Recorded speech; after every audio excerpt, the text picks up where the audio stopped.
very hot and humid, right? Yes. Yeah, this kind of weather is like this, hot and very humid.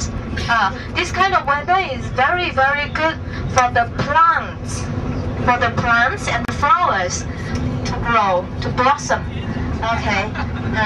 Here the weather, the climate here is tropical or subtropical. Tropical or subtropical, so it's always very humid and warm. For springtime, we have 4 seasons. 4 seasons in Guangzhou. Springtime, it starts normally in March and then ends in May. And summertime is very, very long. Summertime, we have a very, very long summertime. Starts from May to normally October or November. Very long summertime. Yeah, and then comes the autumn time. Autumn time is the best. Very dry and pleasant day, but it's very short, only about 3 weeks or 1 month. Very short autumn time.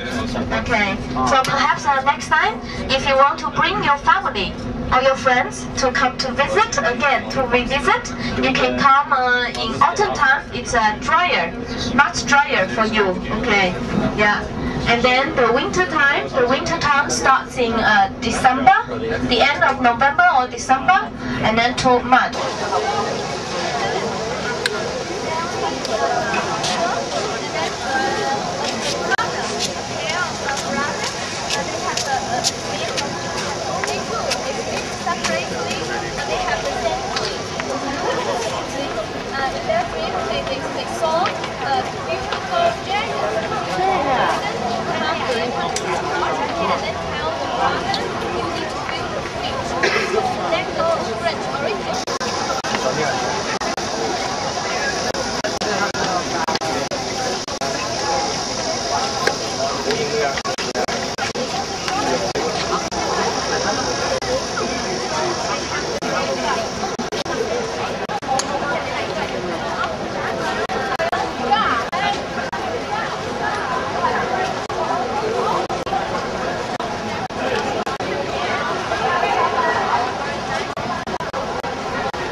Basically, all the lychee trees